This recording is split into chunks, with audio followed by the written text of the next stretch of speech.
Olá, boa tarde a todos que estão assistindo a gente.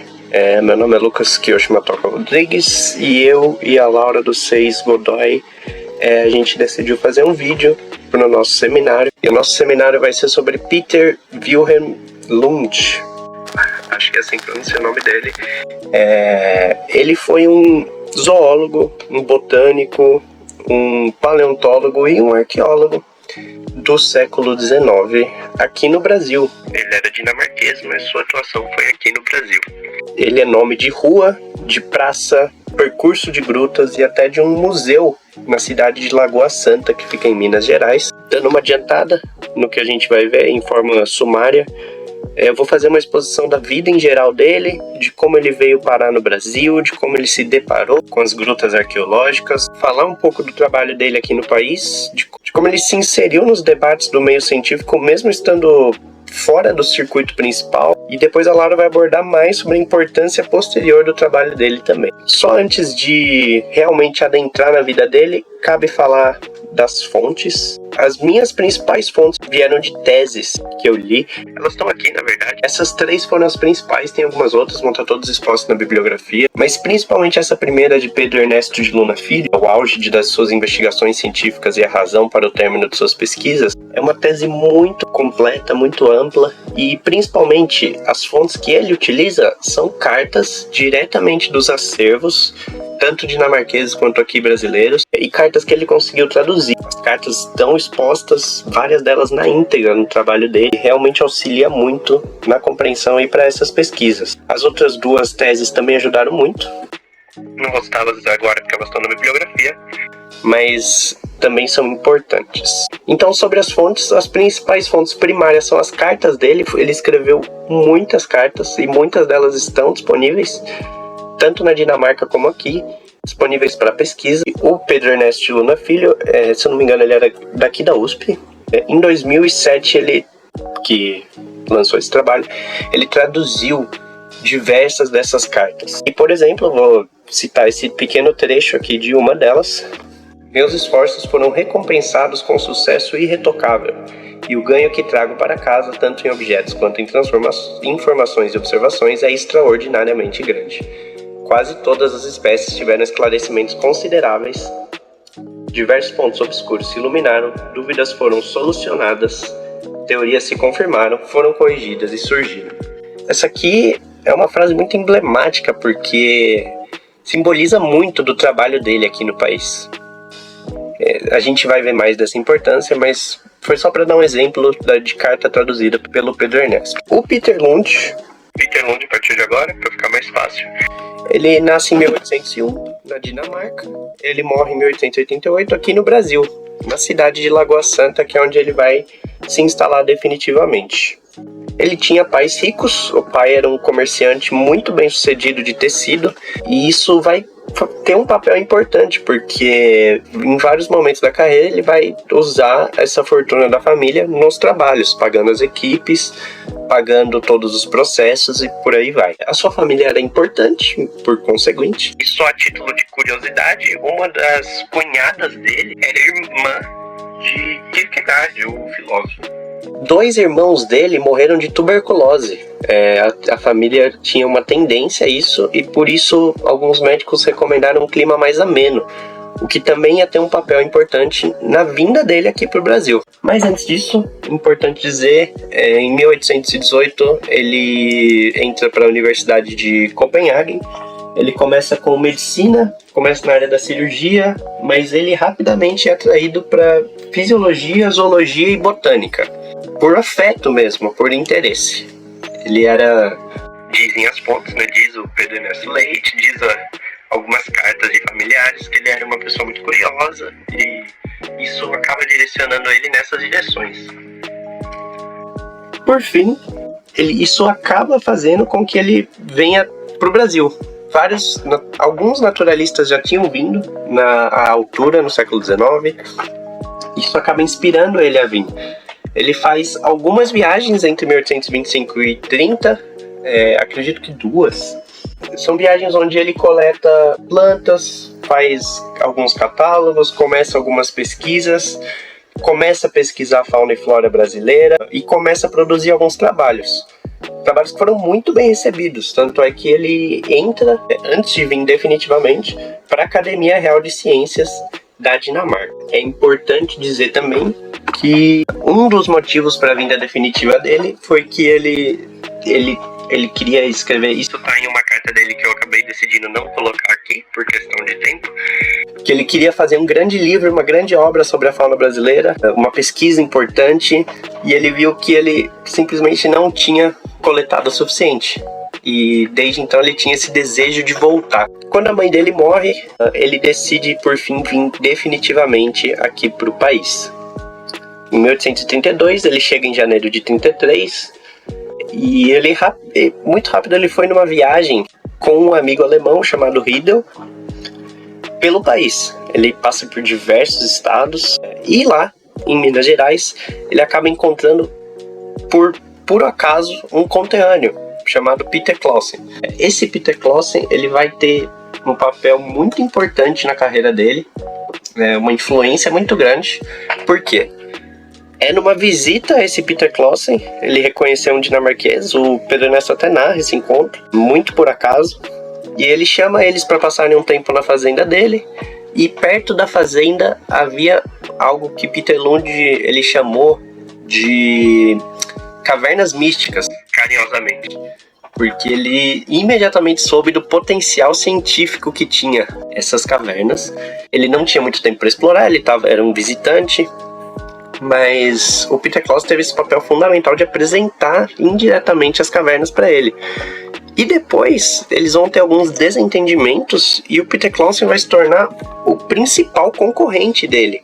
O Peter Clausen ele se torna o correspondente do Museu de Paris. Ele enviava ossadas para Paris, ossadas que o Peter Lund separava nas grutas no auge do trabalho dele, que talvez a equipe não conseguiu levar tudo porque elas eram muito abundantes. O Peter Clausen ia e roubava essas ossadas, por assim dizer, e mandava para Paris, vendendo elas para o Museu de Paris. Essa rivalidade tem um papel também na vida do Peter Lund. Mas por fim é importante que a gente entre logo no trabalho dele.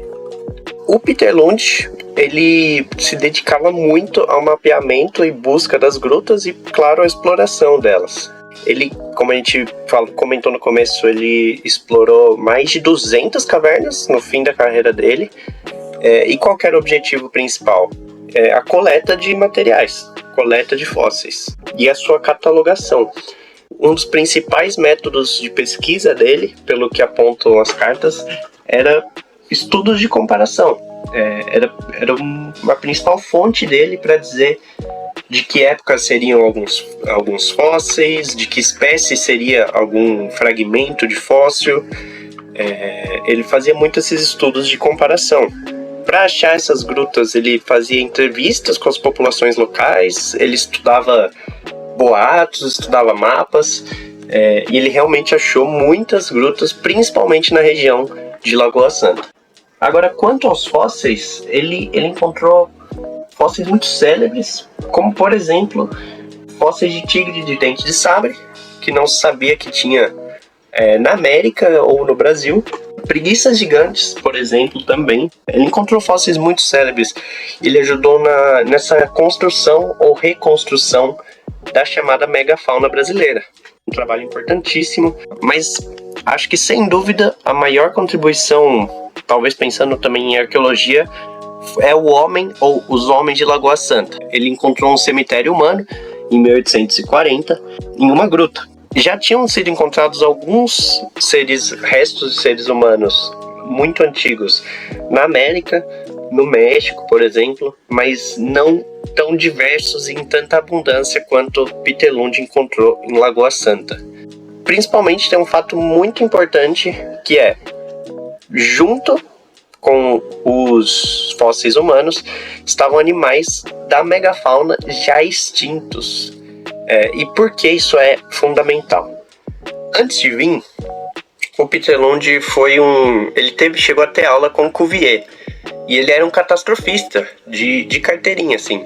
E como a gente já viu em aula, em alguns textos, o catastrofismo era uma teoria com muita força na época, de que a Terra passava por revoluções violentas, climáticas, e que era isso que causava as grandes revoluções geológicas, isso que causava extinções de espécies em massa. Mas encontrar o ser humano, que estava vivo até os tempos atuais, entre aspas, junto com megafauna extinta, quebrava um dos preceitos do catastrofismo. E mesmo Lund, catastrofista de carteirinha, ele vai questionar isso. A gente vê nas cartas dele o questionamento, a dúvida. No começo ele tenta algumas justificativas, mas ele vai ajudar na derrubada, essencialmente, do catastrofismo, que vem nos anos seguintes. O Charles Darwin chega a citar ele e o Clausen, aliás. Ou seja, mesmo isolado, entre aspas, do grande circuito acadêmico, as descobertas dele foram encaradas com uma importância grande na Dinamarca, na Europa, na Inglaterra. Ele teve uma repercussão grande na época. O encontro desses homens muito antigos chocou ele, assim como chocou a comunidade científica da época. Essa é a principal contribuição do trabalho dele, junto, claro, com muitos fósseis. E eu aproveito para mostrar essa carta que ele mandou ao Instituto Histórico Geográfico Brasileiro. Achei esses restos humanos em uma caverna que continha, misturados com eles, ossos de vários animais de espécies decididamente extintas. Uma circunstância que deve chamar toda a atenção para estes interessantes relíquias da antiguidade. Essa carta, por que ela tá assim? O Pedro Ernesto Luna Filho, ele explica que ele mandou essa em português. É uma das poucas cartas que ele manda em português, e ele se esforça muito para mandar uma carta legível, uma carta formal, e claro, tá no português da época. Fica, portanto, provado por estes documentos, em primeiro lugar, que a povoação do Brasil deriva de tempos muito remotos e indubitavelmente anteriores aos tempos históricos. A gente já viu também esse debate de tempo histórico, o tempo do padre que julgava que a Terra tinha só 6 mil anos, e por aí vai. A questão que se oferece, naturalmente, quem foram esses antiguíssimos habitantes do Brasil? Como eu já citei, a carta dele e as suas descobertas chegam nos principais circuitos científicos da época. Darwin cita ele, muitos artigos científicos importantes vão citar as descobertas dele, e ele se insere nesse novo jogo de forças que, a médio prazo, ia derrubar a teoria catastrofista, ia derrubar o mestre dele, Cuvier, e a sua teoria. Ou seja, a importância científica de Lund é enorme. Ele ajudou nesse processo de entender que o ser humano conviveu com espécies extintas, logo o ser humano deveria ser muito antigo. A teoria catastrofista estava errando em diversos pontos. Várias outras teses vão focar nesse aspecto desse questionamento do catastrofismo por ele, do papel dele nesse debate, principalmente essa do Frederico Felipe de Almeida Faria, se bem que a Bianca Rezende Godoy também cita, e claro, o Pedro Ernesto também vai citar bastante isso. E por fim, ele cumpre esse papel, ele coleta muitas ossadas, a maioria delas, eu diria que uma parte fica com elas, uma parte ele manda para a Dinamarca. Hoje, a Dinamarca cedeu para o Museu de Lagoa Santa, o Museu Peter Lund, 80 dessas ossadas. O trabalho dele foi gigantesco e muito importante na história da arqueologia brasileira, da paleontologia brasileira. Ele abre esse campo, ele expande esse campo, e a importância dele internacionalmente é grande, é enorme. Por fim, em 1845, ele acaba parando suas pesquisas, ele para relativamente cedo. Ele alega que foi uma mistura das finanças, do dinheiro tá acabando, da Dinamarca tá patrocinando menos, mas principalmente ele fala que esse é o motivo, mas a saúde e o vigor dele também estavam se deteriorando um pouco. Ele fala que as cavernas, as grutas eram muito frias, que isso estava fazendo mal para ele. Algumas teses, algumas pesquisas vão focar em descobrir qual foi o real motivo dele ter parado, mas segundo ele mesmo, nessa carta ao orientador dele, o trabalho nas cavernas irá talvez terminar, não porque o desejo de continuá-lo ou o material estejam faltando, é em parte devido à minha saúde, e lá no final o principal motivo na verdade são as despesas consideráveis. O trabalho dele acaba sendo fundamental no que a gente pode chamar de roda da ciência da época. Ele entra nesse debate mesmo sendo um catastrofista. As evidências que ele vai trazendo são as que acabam derrubando essa teoria. E o trabalho dele em Lagoa Santa, ele é considerado um herói na cidade, um herói científico. Ele é nome de rua, eu já citei isso, né, de museu, de gruta, e a influência dele a gente vai ver mais um pouco agora. Oi, gente! Bom dia, boa tarde, boa noite. Me chamo Laura Godoy e agora eu vou dar um amplo panorama das pesquisas que foram realizadas desde a época de Lund, desde Lund até os dias atuais. Eu gostaria de começar enfatizando que a região da Lagoa Santa é uma ótima região para a preservação de estruturas fossilizadas. Assim, até hoje, os esqueletos humanos encontrados foram a maior coleção osteológica do Holoceno inicial, possibilitando uma gama de pesquisas que tem caráter multidisciplinar, se prevalecendo nas áreas de humanas e biológicas como um todo.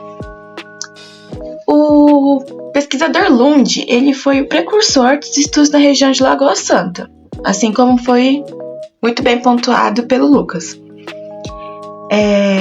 Sendo considerado um naturalista viajante que estudou fósseis de humanos encontrados no mesmo contexto de fósseis de megafauna, questionando assim a teoria do catastrofismo. Porém, Lund também foi responsável por estudos comparativos entre animais da fauna brasileira e animais fossilizados, corroborando com teorias evolutivas de Darwin, até sendo citado pelo mesmo. O material escavado por Lund foi estudado por Herluf Winch, e suas conclusões foram publicadas em 3 volumes, denominados E-Museu Lund, que abordava estudos paleontológicos, arqueológicos, botânicos, etnográficos, geográficos, geológicos e zoológicos. A maioria dos esqueletos exumados por Lund foram enviados à Europa, possibilitando outros pesquisadores europeus estudarem esses materiais. Lund argumentava que os humanos tinham vivido com a megafauna, ou os megas mamíferos. Essa teoria foi apoiada por Hernard, já que o grau de fossilização do osso de ambos eram semelhantes. Porém, um grande grupo de estudiosos era contra essa teoria, pois o osso humano tinha sido encontrado com alto grau de perturbação. Além disso, Paul Rivet, ao estudar os crânios de Lagoa Santa, argumentou que eles eram semelhantes aos crânios do antigo Equador e diferente da morfologia atual dos indígenas. Arles Herdikla, um antropólogo físico norte-americano, defendia a existência do homótipo americano, desvalorizando assim as teorias de Lund sobre a antiguidade da ocupação das Américas. No contexto brasileiro, os pesquisadores Lacerda e Peixoto concordavam com Lund parcialmente em relação a suas conclusões raciais sobre os povos de Lagoa Santa. Concordavam no aspecto de serem primitivos, porém eles eram semelhantes com os indígenas botocudos atuais, discordando com Lund neste aspecto, pois Lund propôs uma morfologia única. O termo primitivo era fortemente utilizado nas ciências da época, de uma forma muito racista, sendo mais primitivo aqueles que não correspondiam a um padrão europeu de desenvolvimento cultural. Aqui eu queria ressaltar, eu acho muito importante ressaltar o monopólio que o Museu Nacional tinha naquele período sobre os estudos científicos no Brasil. E essa instituição, vinculada com instituições internacionais, elas corroboravam com essa ideia hierárquica de raça. Já no século XX, Cássio Lanari escavou sedimentos no sítio Lapa do Caetano, na região de Lagoa Santa, exumando ao menos 3 esqueletos humanos, que ficaram na posse da família Lunari até serem doados para o Museu Nacional do Rio de Janeiro. O pesquisador George Pedberg Drenkpool foi o primeiro a retomar as escavações na região com um suporte institucional, tentando comprovar as ideias de Lund. Porém, a campanha não foi feita de maneira metodológica e não há muitos dados de aproveito sobre essa escavação. Infelizmente, o mesmo aconteceu com a escavação coordenada pelo pesquisador Ávila. A partir desse cenário, a Academia de Ciências de Minas Gerais passou a realizar escavações arqueológicas e paleontológicas na região, tendo como destaque o pesquisador Harold Walter. Ele foi o primeiro a deliberar sobre perspectivas de modo de vida dos habitantes da região mediante materiais arqueológicos. Porém, é necessário, infelizmente, ressaltar que sua visão também era racista e eurocêntrica, e a sua noção de desenvolvimento colaborava com essa sua visão e está presente em sua pesquisa. A contemporaneidade da megafauna extinta e os homens, como defendia Lund, foi defendida pelo grupo de Minas Gerais, enquanto a tese oposta foi defendida pelos pesquisadores do Museu Nacional. E mesmo tentando datar ossos para comprovar uma ou outra visão, ainda assim essa discussão continuou sem conclusão. Os 2 grandes museus foram responsáveis pela difusão da importância de Lund, sendo realizadas várias pesquisas sobre suas teorias e implicações, além de síntese sobre suas obras e vida. É importante ressaltar algumas lacunas nessas pesquisas, como o fator ambiental e a saúde na população de Lagoa Santa, que derivaram de uma ausência de metodologias no campo da arqueologia para tratar de alguns temas, que na atualidade são amplamente estudados. Na segunda metade do século XX, no Brasil, houve um distanciamento entre arqueologia, antropologia e biologia. Em Lagoa Santa, expedições arqueológicas lideradas por Wesley Hurt, na década de 1950, buscaram entender a convivência entre humanos e megafauna extinta, mas não encontraram vestígios da mesma. Na década de 1970, a missão francesa descobriu o esqueleto de Luzia, um dos mais antigos da América. Iniciou o registro de pinturas rupestres na região. Paralelamente, pesquisadores do Museu Nacional continuaram estudando o acervo gerado por expedições anteriores. Maria Mério e Alvin se destacaram por estudos osteométricos, mas suas pesquisas foram posteriormente contestadas. Esse período reflete a dificuldade de diálogo entre as disciplinas e a importância do intercâmbio internacional na pesquisa arqueológica no Brasil. A partir da década de 1980, os estudos em Lagoa Santa, liderados por Walter Neves, focaram na história e origem populacional da região. Neves detectou diferenças morfológicas entre crânios antigos da Lagoa Santa e populações indígenas contemporâneas, sugerindo 2 levas biológicas distintas na ocupação do continente americano.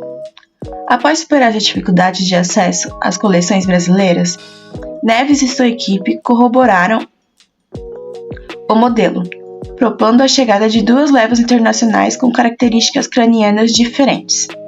Em 2000, iniciou o projeto Origens e Microevolução do Homem na América, liderado por arqueólogos profissionais brasileiros, que abordou diversos aspectos interdisciplinares e gerou uma quantidade significativa de dados arqueológicos e paleontológicos contextualizados.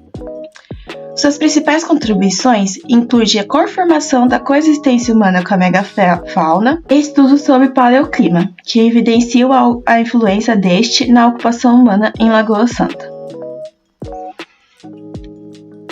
Para concluir, gostaria de enfatizar que os estudos bioarqueológicos em Lagoa Santa destacaram-se pela análise de crânios humanos.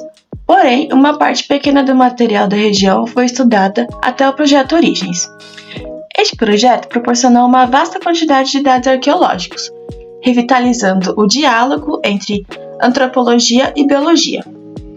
Os estudos da história populacional e migração dos primeiros americanos adotaram abordagens modernas, como modelagem estatística, para interpretar a diversidade populacional. Além disso, a análise dos padrões mortuários trouxe novas perspectivas, evidenciando uma diversidade mortuária anteriormente não reconhecida. Os estudos contemporâneos em Lagoa Santa fomentaram diálogos interdisciplinares, contribuindo para o surgimento de novas questões científicas relevantes. A história das pesquisas na região reflete a evolução das relações entre antropologia, biologia e arqueologia no Brasil, destacando a necessidade de integrar entre diferentes campos disciplinares para abordar problemas científicos complexos. Essas são nossas referências bibliográficas. E muito obrigada, espero que vocês tenham gostado.